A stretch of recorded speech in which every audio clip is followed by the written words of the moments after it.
जय श्री कृष्णा। गीता स्पंद के इस अंक में आपको स्वागत है। और आज की बात को लेकर आगे चलने से पहले हम याद करते हैं कि जब प्रस्थान त्रय कहा जाता है कि जीवन की गति यानी प्रस्थान करने में जो 3 ग्रंथ मुख्य रूप से सम्मिलित किए गए हैं आचार्य शंकर द्वारा, उसमें ब्रह्म सूत्र हैं, उपनिषद हैं और श्रीमद् भगवद गीता है।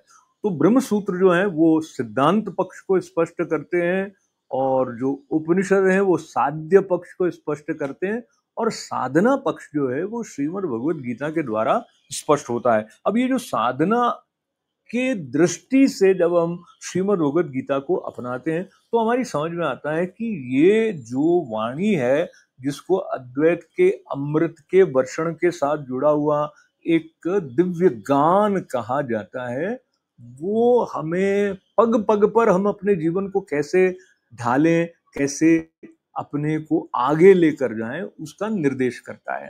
तो आगे बढ़ते हैं। यद्रच्छालाभ संतुष्टो द्वंद्वातीतो विमत्सरः समसिद्धाव सिद्धौ च कृत्वापि न निबध्यते। यूं कहा कि जो बिना इच्छा के अपने आप ही जो प्राप्त हो जाते हैं पदार्थ, उसमें हमेशा जो संतुष्ट रहता है और उसमें कोई ईर्ष्या नहीं है, किसी के प्रति द्वेष नहीं है, हर्ष और शोक के जो द्वंद्व हैं उनसे वो पूरी तरह से मुक्त हो गया है, ऐसा सिद्धि और असिद्धि में सम रहने वाला जो कर्म योगी है वो कर्म ऐसे करता है कि कर्म उसको बांधते नहीं है। तो कर्म मुक्त भाव से करता है, स्थित प्रज्ञ के रूप में करता है, कर्म को प्रेम से, श्रद्धा से, समर्पित भाव से अपनाता है, संपर रहता है। न सिद्धि में उसके अंदर बहुत सारी उछाल आती है और ना सिद्धि में कि असफल हो गया तो कुंठित हो जाए कि मेरा क्या है। जैसे हम इस प्रकार के समाचार भी सुनते हैं कि असफल होने के कारण मनुष्य अपने जीवन को भी त्यागने की मनस्थिति तक जा पहुंचता है।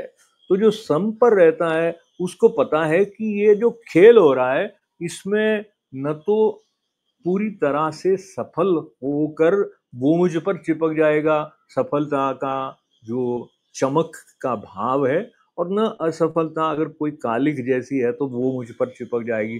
तो ये स्पष्टता जब हमारे भीतर आ जाती है कि न तो हम किसी के प्रति इसलिए ईर्ष्या करते हैं कि वो मुझसे अधिक सफल क्यों है, या हम किसी बात के लिए बहुत अधिक उछलते हैं कि अरे मुझे तो ये चाहिए ही चाहिए।